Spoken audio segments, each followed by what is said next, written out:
మిత్రులారా, మీకు అందరికి చరిత్ర తెలుసు. ఆనాడైనా ఏనాడైనా ఈవెన్ ఈనాడైనా తెలంగాణకు విలన్ నంబర్ 1 కాంగ్రెస్ పార్టీ అని మనవి చేస్తా ఉన్నా. మనందరికీ కూడా తెలుసా విషయం. తెలంగాణ హైదరాబాద్ స్టేట్ పేరుతో ఉన్ననాడు ప్రజలు వద్దంటుంటే కూడా బలవంతంగా తెలంగాణను ఆంధ్రాతో కలిపిన వాళ్ళే. ఏందయ్యా బాబు, బలవంతంగా ఆనాడు ఆంధ్రలో విలీనం చేసింది కాంగ్రెస్ పార్టీ, జవహర్లాల్ నెహ్రూ. 69లో ఉద్యమం వస్తే 400 మంది తెలంగాణ బిడ్డలను పిట్టల్లాగా కాల్చి చంపింది ఇందిరాగాంధీ ప్రభుత్వం, ఆనాడు ఉన్నటువంటి కాంగ్రెస్ పరిపాలన. మళ్ళీ 2001 నుంచి మనం విజృంభిస్తే నంగనాచిలాగా ఇదే కాంగ్రెస్ వచ్చి మన బలాన్ని, మన ఊపును చూసి పొత్తు పెట్టుకొని తెలంగాణ ఇస్తామని నమ్మబలికి మనతో పొత్తు పెట్టుకున్నది కూడా మీరు చూసినారు. మళ్ళా ఎగ్గొట్టే ప్రయత్నం చేసినారు. 14 ఏళ్ళు ఏడిపించినారు. అది మీ అందరికి తెలుసు. వాళ్ళు ఎట్టెట్లా చేస్తూ ఉంటే వాళ్ళ మోసాన్ని కప్పేయడానికి నేను ఇదే జయశంకర్ పార్లమెంట్లో ప్రతిపక్షాలని కాంగ్రెస్ గొంతు పట్టుకుంటే అప్పుడు దిగివచ్చి తెలంగాణ కోసం ప్రకటన చేసిన విషయం మీకు తెలుసు. మళ్ళీ ప్రకటన వెనక్కి తీసుకొని మళ్ళా వెనకకు పోయినారు. ఆ తర్వాత సకల జనుల సమ్మె కావచ్చు, సాగర హారాలు కావచ్చు, వంట వార్పులు కావచ్చు, అనేక రూపాలలో విజృంభించి మళ్ళీ భయంకరమైన పోరాటం చేసినాం. మళ్ళీ 3 ఏళ్ల తర్వాత వాళ్లకు రాజకీయ అవసరం ఏర్పడి ఆనాడు వచ్చి మళ్ళీ తెలంగాణ ఇస్తామని ప్రకటించి వాళ్ళకి ఇష్టం లేకపోయినా తెలంగాణ సృష్టించినటువంటి ఆ సుడిగాడుపులకి తట్టుకోలేమని భయపడి తెలంగాణ ఇచ్చిన విషయం కూడా మీకు తెలుసు. తదనంతరం ప్రజలు మనకు అధికారం ఇచ్చినారు. దాన్ని మనం ఏదో అధికారం అనుభవించడానికి తీసుకోలే, బాధ్యతగా తీసుకున్నాం. ఎంత బ్రహ్మాండంగా పనిచేసినాం. రాష్ట్రాన్ని మన చేతిలో పెడితే ఎక్కడున్న తెలంగాణను ఎక్కడ తీసుకొని పోయినాం. మరి కాంగ్రెస్ వచ్చి ఏడాది అర్థమా?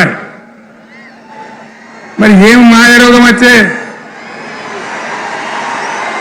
ఏం బీమారు వచ్చే, ఏమేమి చెప్పిరి, ఎన్నెన్ని చెప్పిరి, మీకు కావాల్సింది ఇదే కదా. చెప్తా ఇక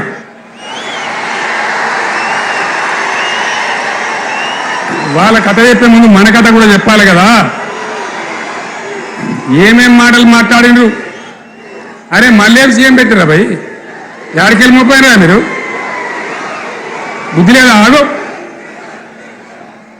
ఏమైనా బాబు ఆగు.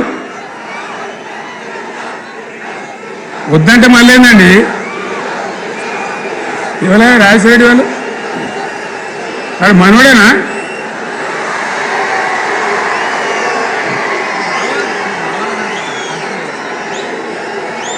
ఎన్నెన్ని మాటలు చెప్పి వరుస బట్టి గోల్మాల్ దింపుట్ల కాంగ్రెస్ను మించిన వాళ్ళు లేడు. అబద్ధాలు చెప్పుట్ల కాంగ్రెస్ను మించిన వాళ్ళు లేడు. ఎన్ని చెప్పిరి? ఇక్కడ ఉన్నోళ్ళు జాలరని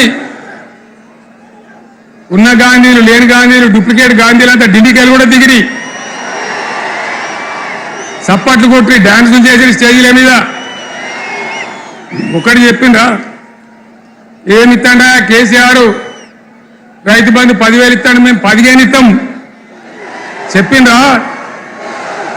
చెప్పిండ్రా లేదా? చెప్పిండ్రా? ఇచ్చుడు కాదు, చెప్పిండ్రా? 10,000కు 15,000 ఇస్తామని అన్నారా? కేసీఆర్ పెన్షన్లు 2,000 ఇస్తాడు, మేము 4,000 ఇస్తాం. చెప్పిండ్రా? ఇంకేం చెప్పిండ్రు? కేసీఆర్ ఇంట్లో 2 ఉంటే ఒకరికే ఇస్తాడు, మేము ముసలోనికి 2కి ఇస్తాం.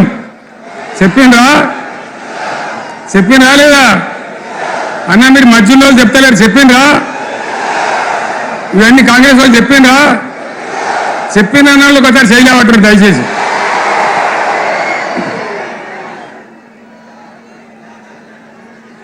దివ్యాంగులకు కేసీఆర్ 4,000 ఇస్తాడు పెన్షను, మేము 6,000 ఇస్తామండి అన్నారా? ఇక చదువుకునే ఆడిపోరగాళ్ళకు స్కూటీలు కొనిస్తామండ్రి.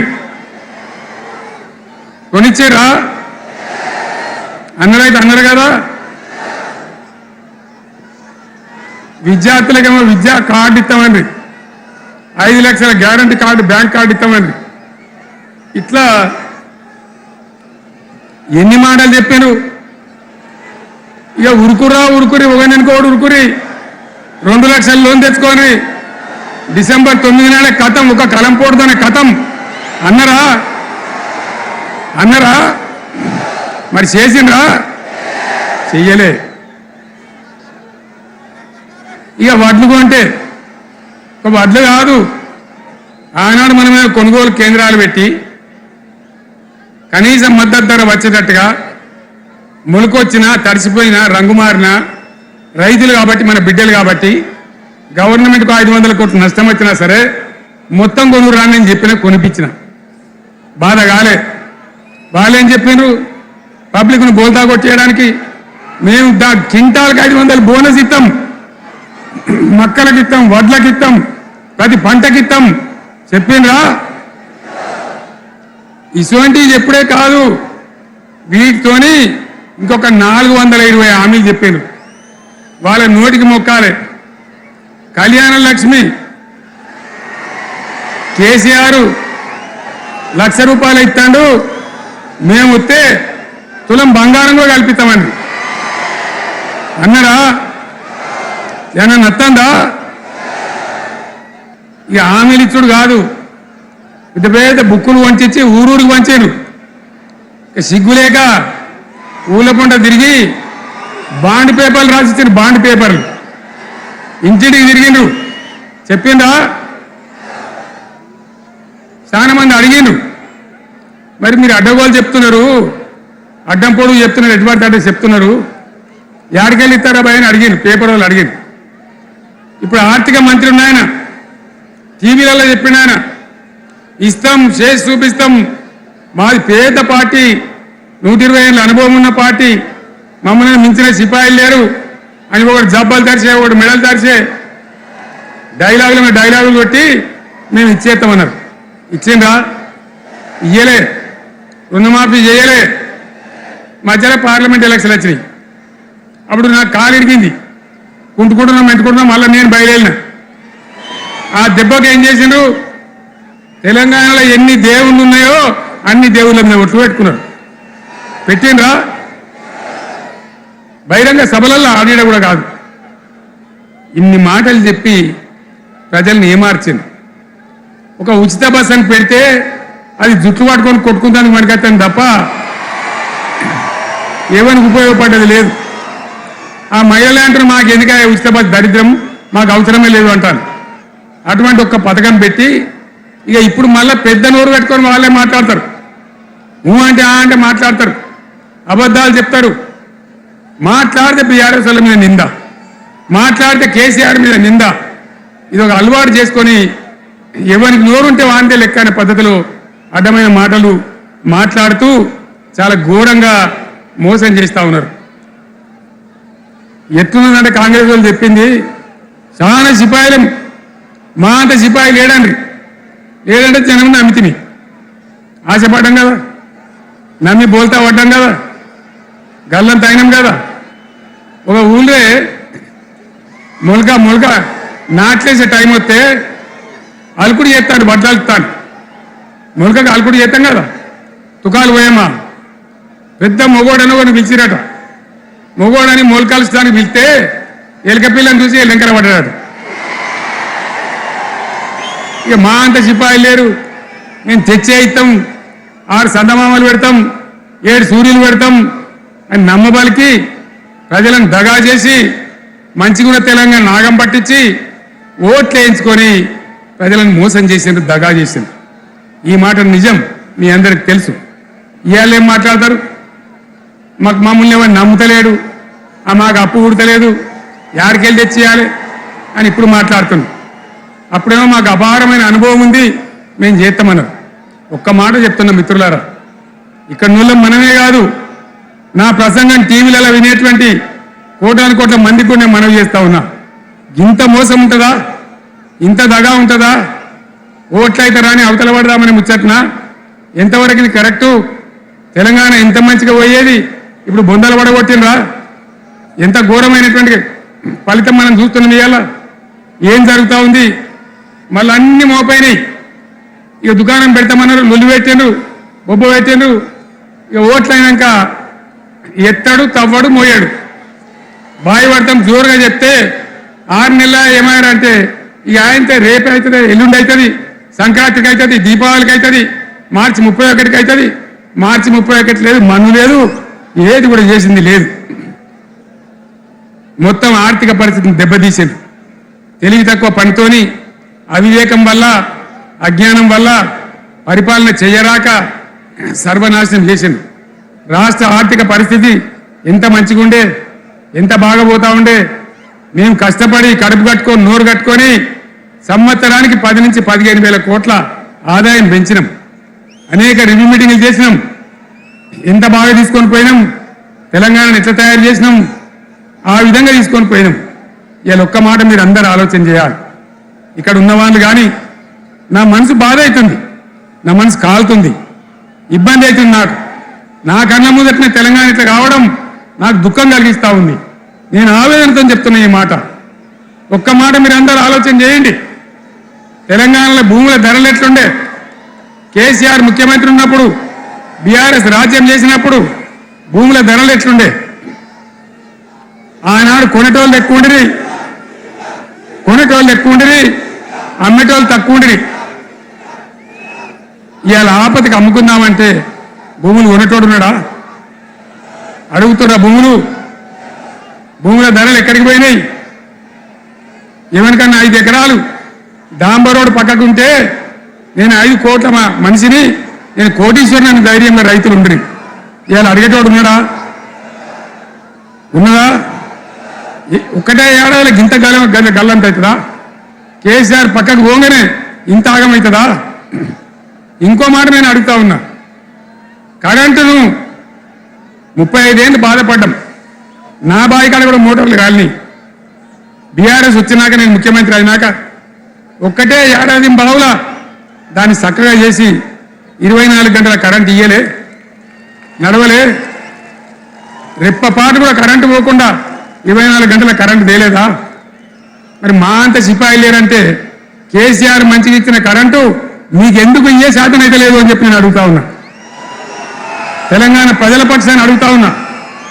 ఎందుకు ఇలా ప్రజల గోస ఉంచుకుంటా ఉన్నాడు? మళ్ళా మోటార్లు కాలుతున్నాయి, ట్రాన్స్ఫార్మర్లు కాలుతున్నాయి, లంచాలు పెరుగుతున్నాయి. అది శాతం అయితే లేదా? మళ్ళీ ఇలా తెలంగాణ పోవన్నా మోటార్ పెట్టడానికి? ఏం దౌర్భాగ్యం ఇది! ఎటువంటి శని నెత్తి మీద పెట్టుకున్నాం మనం. మీరందరూ ఆలోచన చేయాలి. భూముల ధరలు ఎటుపోయినాయి, కరెంట్ ఎక్కడ ఎవడెత్తకపోయా? మిషన్ భగీరథ అసెంబ్లీలో నిలబడి ఛాలెంజ్ చేసిన నేను. 5 ఏళ్ల లోపల ప్రతి ఇంట్లో నల్లా పెట్టి నీళ్ళు లేకపోతే మళ్ళా ఎలక్షన్ల పార్టీ మేము నిలవడం, ఓట్లు అడగము అని చెప్పిన నేను. ఎవరు చెప్పాలి? దమ్మును కూడా చెప్పాలి. చేసి చూపించినాం, నడిపించినాం. ప్రతి ఇంట్లో నల్లా పెట్టినాం. కృష్ణా గోదావరి నీళ్లు తెచ్చి ప్రతి ఇంటి ముందర దుంకించినాం. అది మీరందరూ దానికి సాక్ష్యం. ఇలాగా మంచినీళ్ళు కట్నే ఇల్లు పెట్టిపోయి ఉన్న పథకం కేసీఆర్ ఆయమల్ని అయిపోయింది. ఇంకా మంచినీళ్ళు కూడా ఇయ్యే శాతం అయితే లేదా? మేము ఇంత సిపాయిలం అంత సిపాయిలం అని ఎగిరెగిరి దుంకితే మాట్లాడితే మంచినీళ్ళు ఇచ్చే కూడా శాతం అయితే లేదా? మంచినీళ్ళు పోతాయి, కరెంటు పోతుంది, వడ్లు కొనే దిక్కు లేదు. వడ్లు కొంటానరా? కళ్ళాల కాడ 15 రోజులు వడ్లు కొనే దిక్కు లేదు, అడిగే దిక్కు లేదు. సర్కారు కొనకపోతే దిక్కుమాని దేవుడా అని ప్రైవేట్ మిల్లర్లకు అమ్ముకుంటున్నాం. మళ్ళీ అక్కడ దళారీలు, అక్కడ దోపిడీ, మళ్ళీ రైతాంగం దోపిడీకి గురవుతున్నది. మళ్ళీ 2014 కంటే ముందటి పరిస్థితులు వస్తూ ఉన్నాయి. ఆ విధంగా ఎందుకు జరుగుతూ ఉంది? ఇది ఎవరి అసమర్థత? కాంగ్రెస్ ప్రభుత్వం యొక్క అసమర్థత కాదా? ఈ కాంగ్రెస్ కాటేయడం కాదా? నేను ఒక్కటే మాట మిమ్మల్ని కోరుతా ఉన్నా, ప్రజలను నేను అడుగుతా ఉన్నా. పేదలు గుడిసెలు వేసుకుంటారు, ప్రభుత్వ జాగాలలో పాపం తెలిసి తెలియక కొన్ని వేసుకుంటారు. బీఆర్ఎస్ గవర్నమెంట్లో హైదరాబాద్తో సహా, వరంగల్తో సహా అనేక పట్టణాలలో, అనేక ప్రాంతాలలో రాష్ట్ర వ్యాప్తంగా లక్షలాది మందికి మేము పట్టాలు ఇచ్చినాం. బుల్డోజర్లు పెట్టి జేసీబీలు పెట్టి మేము చెరువులలో పూడికెళ్ళి తీస్తే వీళ్ళేమో హైడ్రా అని మన బొందా అని పెట్టి పేదల ఇండుగులో కొడతా ఉన్నారు. ఆనాడు చెరువు పూడికెళ్ళి తీసిన బుల్డోజర్లు ఇలా పేదల ఇండుగులో కొడతా ఉన్నాయి. ఇవన్నీ మనం చూస్తూ ఉన్నాం. చూసి మౌనంగా ఉందామా, కొట్లాడదామా, ఏం చేద్దాం అనేది మనం ఆలోచించే సమయం వచ్చింది. దేశాన్ని నంబర్ 1 స్థాయిలో నిలబెడితే ఇవాళ 14వ స్థాయికి 15వ స్థాయికి తీసుకొని పోయినారు. నా కళ్ళ ముందన్న గిట్ల జరుగుతుంది, ఇంత మాయల్యమే అవుతుంది, ఇంత మోసం చేస్తారని నేను కూడా అనుకోలే. ఇలా చాలా బాధ కలుగుతా ఉంది, చాలా దుఃఖం కలుగుతా ఉంది. ఇంకా ముందరికి పోవాల్సిన తెలంగాణ ఇలా వెనుకగా అయిపోతున్నా ఉంది. మళ్ళా ఎవరు దీనికి కారణం? ఈ దుర్మార్గులు కాదా?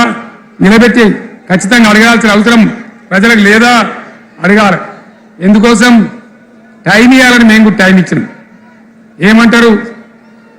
మీకేసినట్టు మాకేసిన ఓట్లు, మాకు ఏడాదిన టైం ఇయ్యరా, ఏడాదిని అర్థమైన టైం ఇయ్యరా, మీకు కన్నేరా అని అంటారు. కాబట్టి నేను నోరు తెరవలే, బయటికి రాలే. కృష్ణా జలాల మీద గడబడి జరిగితే ఒక్కసారి అక్కడ నాయకులు తిరగకపోతే నల్లగొండలో పోయి ఒక గర్జన చేసి వచ్చినా కానీ నేను ఎక్కడ బయటికి రాలే, మాట్లాడలే. కానీ ఏడాది అర్థం అయిపోయింది, ఇంకేం పాడైంది? పువ్వు పుట్టంగానే పరిమళిస్తుంది అన్నట్టు ప్రభుత్వం కథ తెలియదా? ఇంకేమన్నా వీళ్ళకి టైం ఎక్కడిది? వీళ్ళు ఏం చేస్తారు? చివరి 6 నెలలు అయితే ఎలక్షన్ అయినారు.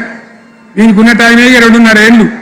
ఈ 2.5 ఏళ్ళలో వీళ్ళు చేస్తారు, మనం బతికి ముందర పడతామా?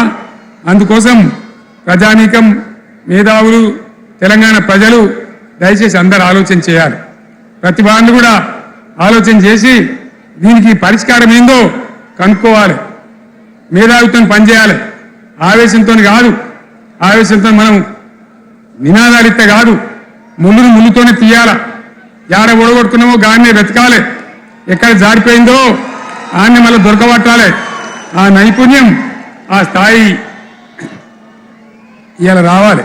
మాట్లాడితే బీఆర్ఎస్ మీద ఎప్పుడు కోరుతా ఉన్నా. ఒక్కొక్క ట్రిప్పు నేను యాదగిరి గుట్టకు పోతే అలా ఎకరానికి 10 లక్షల వాల్యూ పెరుగుతుండే. మరి ఇవాళ ఏమవుతా ఉంది?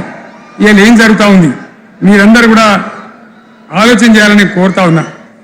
ఇవాళ రాజ్యం నడపచేతగాక ఎల్లెంకల పడి రాష్ట్రాన్ని ఆర్థికంగా దివాలు తీసి పిచ్చి పనులన్నీ వేసి ఇవాళ అడ్డం పొడుగు మాట్లాడుతూ ఉన్నారు. అన్ని రంగాలలో ఫెయిల్ అయిపోయింది. ఏ ఒక్క ఈ హుస్నాబాద్ ఇప్పుడు నేను రాగా చూసుకుంటూ వచ్చిన ఆనాడు కష్టపడి ఈ హరీష్ రావు ఇరిగేషన్ మంత్రిగా ఉన్నప్పుడు ఇలా గౌరెల్లి ప్రాజెక్టు కట్టినాం. 90% పూర్తయింది. గౌరెల్లి ఇరిగేషన్ ప్రాజెక్టు ప్రజలకు సంజాయించి భూములు తీసుకొని ఆనాడు తిరిగి 90% పూర్తి చేసినాం. ఏడాది అర్థమైతే తట్టడి మన్ను తీస్తాను రా. పాలమూరు పథకం 80% కంప్లీట్ అయింది. ఎందుకు దాన్ని పెండింగ్లో పెడుతున్నారు? ఎందుకు దాన్ని పూర్తి చేస్తలేరు? ఈ విధంగా చిన్న మాట, చాలా చిన్న మాట. కేసీఆర్ కిట్ పెట్టినాం, లక్షాధికారుల కోసం పెట్టినాం, కోటీశ్వర్ల కోసం పెట్టినాం. ఎవరి కోసం పెట్టినాం కేసీఆర్ కిట్టు? పేద ప్రజల కోసం, గ్రామీణ ప్రాంతాల్లో ఉండేటువంటి పేద ప్రజల కోసం పెట్టినాం. ఆడపిల్లకంటే 13,000 ఇచ్చినాం, మగపిల్లగానికైతే 12,000 రూపాయలు ఇచ్చినాం. ఆ వాహనాలు పెట్టి, అమ్మఒడి వాహనాలు పెట్టి వాళ్ళని తీసుకెళ్లి ప్రసవాలు చేయించి వాళ్ళకి మందులు ఇచ్చి ఫ్రీగా ఉచితంగా చేసి బ్రహ్మాండంగా ప్రసవం చేయించి మళ్ళీ ఇంటికాడ దించినాం. గది బంద్ చేస్తారా? ఎవరన్నా ఎందుకు బంద్ చేయాలి? ముఖ్యమంత్రులుగా పనిచేసే వాళ్ళకు గాంభీర్యం ఉండాలి, ధైర్యం ఉండాలి. రాజశేఖర రెడ్డి అనే ముఖ్యమంత్రి ఉండే, నేను చెప్తా ఉన్నా మీ ముందు ఇయ్యాలి. ఆయన ఆరోగ్యశ్రీ అని ఒక పథకం తెచ్చిండు. నేను ముఖ్యమంత్రి అయిన తర్వాత అడిగిన, హెల్త్ డిపార్ట్మెంట్ని పిలిచి అడిగిన, ఇదేం పథకమైనా బాగుందా అంటే, సార్ మంచిగుంది, ప్రజలకు లాభం అవుతుందని చెప్పింది. నేను చెప్పిన ఆ పథకాన్ని అట్లే పెట్టండి, ఆ పథకాన్ని మార్చకండి, ఆ పథకం అట్లే ఉండాలని చెప్పిన. అక్కడ చెప్పడం కాదు, నేను అసెంబ్లీలో చెప్పిన, ఇది మా స్కీమ్ కాదు, కాంగ్రెస్ గవర్నమెంట్ ప్రారంభించింది, దాని పేరు కూడా మేము మారుస్తలేం, కానీ కొనసాగించాలని చెప్పినాం, కొనసాగించడం. అది మీ అందరికి తెలుసు. ఇలా వీళ్ళు కేసీఆర్ ఆనవాళ్ళు లేకుండా చేస్తాం. కేసీఆర్ ముచ్చట లేకుండా చేస్తారా? ఇవాళ మనం కూడా సభ పెట్టుకుంటే ఎన్ని అడ్డంకులు దానికి. ప్రైవేట్ స్కూళ్ళు బస్సులు ఇస్తే వాళ్ళకు నోటీసులు ఇవ్వడం, అడగకుండా ఆర్టీఏ అధికారులను పెట్టి పోలీసులను పెట్టి ట్రాఫిక్ జామ్ చేయడం. ఇప్పుడు కూడా సభకు రావాల్సిన వాళ్ళు 1,50,000 మంది బయటనే ఆగిపోయింది. ఇటు హనుమకొండ దిక్కు, అటు హుజరాబాద్ దిక్కు, ఇటు సిద్దిపేట దిక్కు 3 రోడ్ల మీద కూడా జాములు ఉన్నాయి. నేను అడిగిన నాయకులు ఏంటి అంటే ఇబ్బంది అవుతుంది సార్, రానిత్తలేరు, మధ్యలో ఇబ్బందులు కలిగిస్తున్నారు, కొన్ని లారీలు తెచ్చి అడ్డం పెట్టాను పనికిమాలని అని చెప్పి జామ్ అయిపోయి అక్కడనే ఆగిపోయింది. నేను అన్న ఇంకో అర్ధగంట ఆగి మాట్లాడదామంటే మా వాళ్ళంతా ఉండి లేదు మనోళ్ళు దూరం పోవాలి, ఇక రాని వాళ్ళు ఎట్లా అందరూ మనం మాట్లాడి సభ ముగించాలని చెప్తే నేను వేదిక మీకు వచ్చిన. ఇన్ని అడ్డంకులు ఇంత కడుపు ఆపుతారా? బీఆర్ఎస్ సభలను ఆపుతారా? ఈ ప్రభంజనాన్ని ఎవడాపుతాడు? ఆగబడితే ఆగుతుందా? నేను ఒక్క మాట పోలీసు మిత్రులకు మనవి చేస్తా ఉన్నా, తప్పకుండా అడుగుతారు ప్రజలు. ఈ అడిగే హక్కును సోషల్ మీడియాలో బీఆర్ఎస్కు సోషల్ మీడియా వారియర్స్ ఉన్నారు, వాళ్ళు బ్రహ్మాండంగా పనిచేస్తున్నారు, ఖచ్చితంగా అడుగుతున్నారు ప్రజల తరఫున. ఇంత అన్యాయం జరుగుతుంటే చూడలేక సోషల్ మీడియాలో పనిచేసే తెలంగాణ బిడ్డలు ఇది ఏమన్యాయమే ఎట్లా అని చెప్పి ప్రభుత్వాన్ని ప్రశ్నిస్తూ ఉన్నారు, ప్రజలకు మద్దతుగా నిలబడతా ఉన్నారు. వాళ్ళ మీద కేసులు, వాళ్ళని పట్టుకపోవడు. పోలీస్ సోదరులను నేను అడుగుతా ఉన్నా, మీరెందుకు దునుకులాడుతుండే? మీకేమక్కడ వచ్చింది? మీకొక్కటి చెప్తున్నా నేను, గ్యారంటీగా పోలీసు మిత్రులారా, ఇవాళ పోయి రాత్రి మీ డైరీలలో రాసుకోండి, మీ డైరీలలో రాసి పెట్టుకోండి. 100కు 100% ఇవాళ తెలంగాణ చెలరేగిన పరిస్థితికి మళ్ళా వచ్చేది బీఆర్ఎస్ గవర్నమెంటే. అది ఎవడు కూడా ఆపలేడు, అది ఎవరి తరం కాదు, ఎవరి వశం కాదు. మీకు తెలియదా? మీరు పోలీసు ఉద్యోగాలు చేస్తున్నారు, మీరు చదువుకోలేదా? మీకు కూడా విజ్ఞానం ఉంది కదా? మీరు దొంగ వాగ్దానాలు చేయలేదా? ప్రజలను మోసం చేయలేదా? ప్రజాస్వామ్యంలో ప్రజలకు అడిగే హక్కు లేదా? మీరెందుకు కేసులు పెడుతున్నారు నాకు అర్థం కాదు. మీరెందుకు దుంకులాడుతున్నారు? మీరెందుకు బలైతారు? రేపు మీకు రాజకీయాలు ఎందుకు? మీ డ్యూటీ మీరు చేయండి. మేము బీఆర్ఎస్ ఎప్పుడు శాసనాన్ని ఉల్లంఘించం, చట్టాలను ఉల్లంఘించం. అయినా నేను ఒక్క మాట మళ్ళీ చెప్తా ఉన్నా, మీకు ఆల్రెడీ చెప్తా ఉన్నారు పార్టీ నుంచి, ఎక్కడ ఎవరిని మీ మీద అన్యాయం కేసులు పెట్టినా మన టీఆర్ఎస్ లీగల్ సెల్ వీరులు ఉన్నారు, మీరు భయపడే అవసరం లేదు. న్యాయస్థానాలని అక్కడ పోరాటం చేద్దాం. మీకు అండగా కేసీఆర్ ఉంటాడు, బీఆర్ఎస్ ఉంటుంది, అందరం ఉంటాం. బీఆర్ఎస్ ఉంటుంది, అందరం ఉంటాం. ఇక ఈడికెళ్ళి నేను కూడా ఊకోను, నేను బయలుదేరతా. యాన్ దాకైనా మంచిదే. ఎవరెవరి సంగతి ఏందో, ఎవరైనా లెక్క ఏందో అన్ని కూడా లెక్కలు తీద్దామని మనవి చేస్తా ఉన్నాం. ఈ రకంగా మనం ముందుకు పోవాలి. ఒక్క మాటలను ఉన్నదా? ఇవాళ ఈ ప్రభుత్వం, ఈ కాంగ్రెస్ నయవంచక ప్రభుత్వం సంక్షేమంలో ఫెయిల్, మంచినీళ్ళలో ఫెయిల్, పొలాలకు నీళ్ళు ఇవ్వడంలో, సాగునీళ్లలో ఫెయిల్, కరెంటు సరఫరాలో ఫెయిల్, రైతు బంధులో ఫెయిల్, విత్తనాలు ఎరువులు సరఫరాలో ఫెయిలేనా? ధాన్యం కొనుగోళ్లలో ఫెయిల్, పల్లెలు పట్టణాల అభివృద్ధిలో ఫెయిల్, భూముల ధరలు పెంచడంలో ఫెయిల్. మరి దేంట్లో పాస్ అయిండు? ఎటుపడితే అటు ఒర్రుడు, దేవుళ్ళ మీద ఒట్లు పెట్టుడు, అబద్ధ వాగ్దానాలు చేసుడు.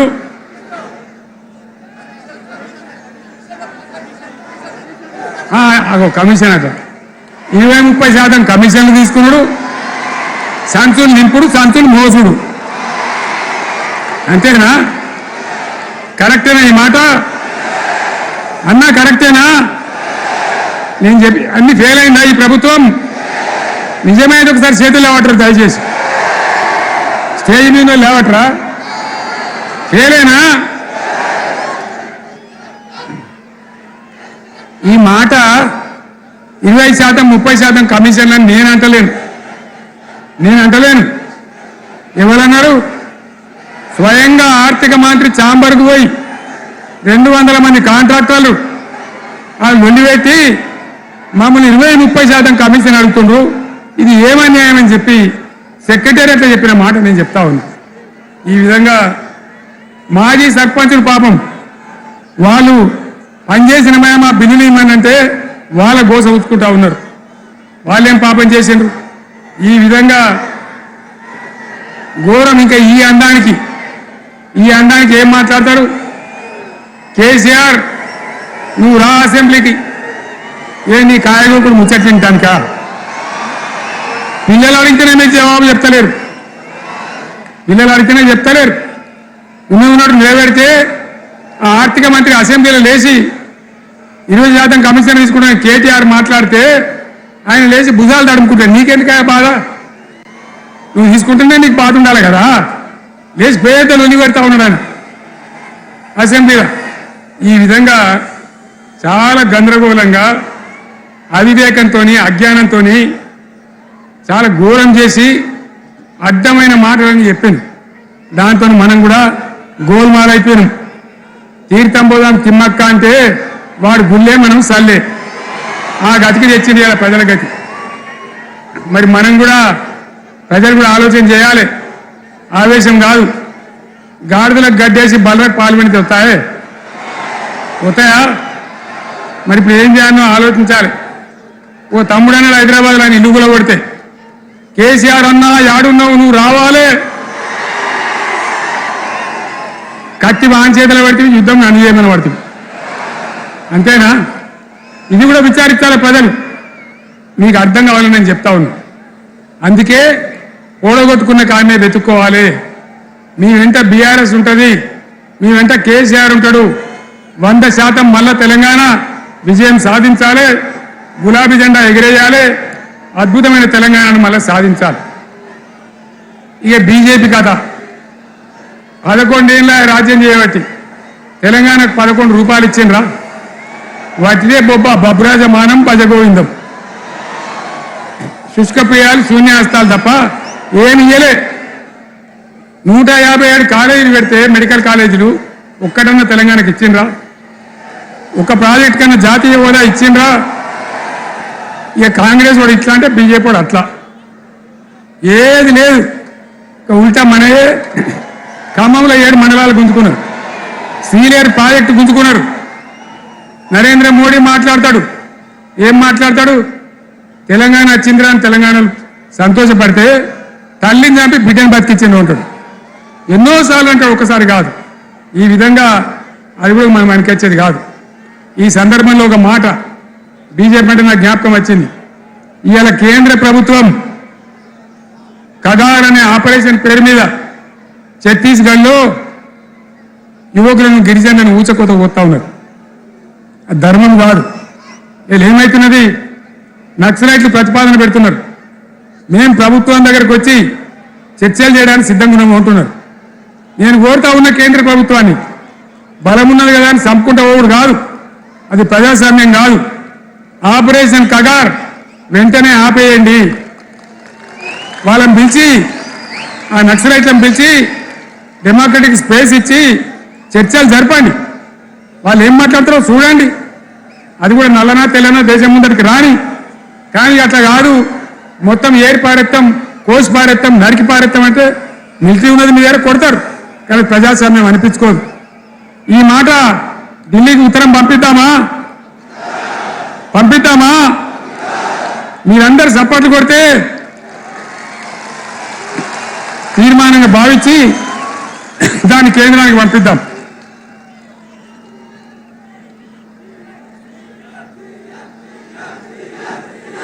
ఇక్కడ 30 లేదు.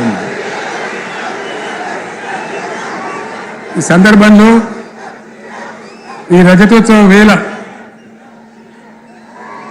నేను మీ అందరికీ, ఇక్కడ ఉన్న వాళ్ళకు, సభలో లేని వాళ్లకు, టీవీలో నా మాటలు వినే వాళ్లకు, యావత్తు తెలంగాణ సమాజానికి బీఆర్ఎస్ గులాబీ జెండా రజతోత్సవ శుభాకాంక్షలు మరొకసారి తెలియజేస్తూ, మీరందరూ కూడా ధైర్యంగా ఉండండి. మళ్ళీ బీఆర్ఎస్ తెచ్చుకుందాం, బ్రహ్మాండమైన పరిపాలన అందించుకుందాం. వీళ్ళు చెడగొట్టేవన్నీ మళ్ళీ మంచిగా చేసుకుందాం, బ్రహ్మాండంగా ముందుకు పోదాం, పురోగమించుదాం. ఒక అద్భుతమైన తెలంగాణ, ప్రతి వ్యక్తి ముఖంలో చిరునవ్వులు చిందించే తెలంగాణ తయారు చేసుకుందామని చెప్పి మీ అందరికీ మనవి చేస్తూ, ఇంత పెద్ద ఎత్తున ఈ సభకు గవర్నమెంట్ వచ్చిన ఏడాది నరలోనే మీరు కదిలి వచ్చిందంటే మీరు కూడా ఒక నిర్ణయానికి వచ్చినట్టు కనబడుతూనే ఉంది. ఓట్లు ఎప్పుడు వస్తాయని చూస్తాను. నేను ఇంకో మాట చెప్పాలి, ముఖ్యమైన మాట ఏంటంటే వీళ్ళు అక్కడిక్కడ ఎందుకని మీరు వచ్చిండ్రు ఫోటోల కోసమా?